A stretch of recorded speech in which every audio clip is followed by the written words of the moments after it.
नमस्कार, मैं राजेश्वराचार्य संस्कृतम। आज एक विषय लेकर आया हूं, कर्मकांड की समस्या। कर्मकांड में बहुत ऐसे घुसपैठिए इसमें घुस आए हैं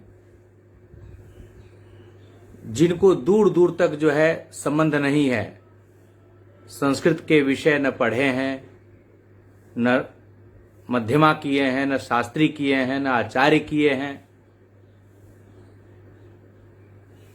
और वे किसी दूसरे कार्य क्षेत्र में काम करते रहे हैं, लेकिन वहां पर वे निकम्मे साबित हुए, कहीं इधर उधर सेट नहीं हो पाते हैं। तो उनके दिमाग में ये बात आती है कि अब पंडिताई का रास्ता अपना लो, पुरोहिती का रास्ता अपना लो, इसमें कोई जानने वाला, सुनने वाला, देखने वाला, कमी निकालने वाला, टोकने वाला कोई है नहीं, और जजमानों से उनको मिलना है, अंधों के बीच में कनवा राजा बनना है, क्योंकि जजमान को तो पता नहीं रहता।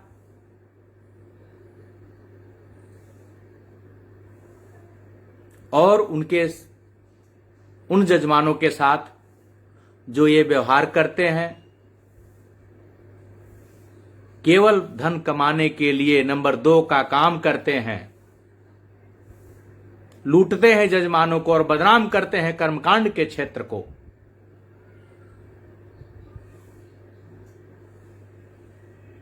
कुंडली भी देखने नहीं आती, वे कुंडली भी देखते हैं। ये जो ज्योतिषी भी बन जाते हैं, कर्मकांडी भी बन जाते हैं।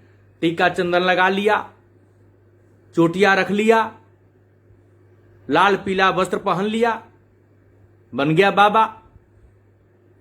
पढ़ाई लिखाई से उनका दूर दूर तक कोई संबंध नहीं है। ऐसे लोग, ऐसे घुसपैठिए कर्मकांड के क्षेत्र में, पुरोहिती के क्षेत्र में घुस गए हैं और बदनाम कर रहे हैं कर्मकांड को। आज के समय में समाज में कर्मकांड के प्रति उदासीनता क्यों है? इसका यही कारण है कि जब ये घुसपैठिए विश्वास दिला करके कर्मकांड करते हैं, मोटा धन ऐंठते हैं और उसका फल नहीं प्राप्त होता है जजमान को, तो जजमान दुखी हो जाता है। अब महामृत्युंजय मंत्र को लीजिए। इस मंत्र के जो शक्ति है, जो ताकत है, जो महिमा है, इसके बारे में बड़े बड़े डॉक्टरों के भी राय हैं कि इस मंत्र के श्रवण से लाभ पहुंचता है। बहुत ऐसे रोगी हैं जिनके जीवन में बदलाव आया है, वे इस बात को स्वीकारते हैं, 100% स्वीकारते हैं। मेरे संपर्क में हैं ऐसे लोग जो महामृत्युंजय मंत्र की महिमा कहते हुए नहीं थकते। मैं किसी अगले वीडियो में महामृत्युंजय मंत्र की महिमा बताऊंगा, दुर्गा सप्तशती के पाठों की महिमा बताऊंगा, उनमें होने वाले परिवर्तनों के बारे में बताऊंगा, और देखिए लीला इन घुसपैठियों की। महामृत्युंजय मंत्र में जो पद प्रयोग होते हैं, वे उन पदों का बिल्कुल उनसे कोई संबंध नहीं है, और पूरा ठेका ले लेते हैं कि मैं 1.25 लाख करवा दूंगा, स्वयं कर लूंगा, कभी जिंदगी में जपे नहीं, आसन सिद्धि है नहीं, मंत्र कैसे डुलाया जाता है, जपा जाता है, तज्जपस्तदर्थ भावनम। कुछ पता नहीं है कि जिस देवता, जिस इष्ट की साधना की जाती है, उस इष्ट में हमारी सन्निधि होनी चाहिए, हमारी भावना होनी चाहिए। भाव है नहीं, क्योंकि शब्द ज्ञान है नहीं, अर्थ ज्ञान है नहीं, तो भाव ज्ञान होगा कैसे? किसी भी संस्कृत के पद को महामृत्युंजय मंत्र में जो प्रयोग हुए हैं उनके रूपों को नहीं बता सकते हैं ऐसे घुसपैठिए जो कर्मकांड को बदनाम करने में लगे हुए हैं। इसलिए पढ़े लिखे आचार्यों से, पढ़े लिखे जो शास्त्री हैं, आचार्य हैं, जो कर्मकांडी हैं, पुरोहिती करते हैं, वे सचेत हो जाएं, जागरूक हो जाएं और पहचानें उन घुसपैठियों को कि जो चोरी से, चुपके से जजमानों को ऐंठते हैं, ठगते हैं। उनकी शिकायत करें। दुख होता है क्योंकि जो एक वैज्ञानिक मंत्र है, जिसमें जो है, जिस महामृत्युंजय मंत्र में 8 वसु, 11 रुद्र, 12 आदित्य,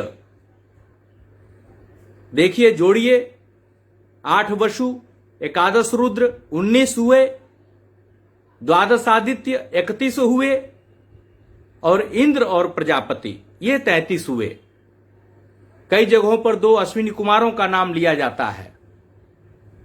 तो ऐसे जहां पर 33 कोटि देवताओं के प्रत्येक अक्षरों पर एक देवता विराजमान है, जो प्रचुर शक्तियों को लेकर के हैं, ऐसे दिव्य मंत्र को केवल इन सबों ने प्रचार किया कि यह जब कोई मृत्युशैया पर हो, जब कोई बीमार पड़े, तभी जपना चाहिए।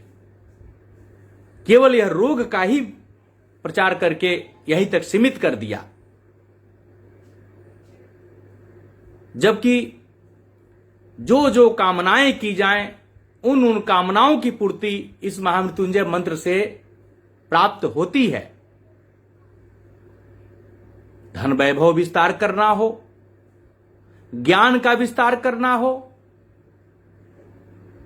जैसे देख लीजिए, मृत्योर्मुक्षीय महामृतात, अमृत की ओर ले चलने की बात हो रही हो, जहां ज्ञान से ही जो है मुक्ति मिलती है, मृत्यु से पार पाता है आदमी। तो ज्ञान देने के लिए यह महत्वपूर्ण मंत्र है। भोग, ऐश्वर्य, मोक्ष आदि सब देने के लिए है यह। रोग से निवृत्ति तो तत्क्षण करने का यह मंत्र है। ऐसे मंत्र को छोटे दायरे में सब सीमांकित कर दिया इन घुसपैठियों ने। बहुत ऐसे जप करने वाले, लाखों लाख जपने वाले कर्मकांडी, घुसपैठिए कर्मकांडी शुद्ध लिख नहीं सकते हैं महामृत्युंजय मंत्र को। ये मैं ऐसे नहीं बोल रहा हूं, मैंने कईयों से लिखवाए हैं। मैं शुद्धि या शुद्धि पर बहुत विचार करता हूं। मुझे दुख होता है कि वेशभूषा परिधान बड़ा दिव्य दिव्य दिखाई देता है और ज्ञान का अताह पता ही नहीं।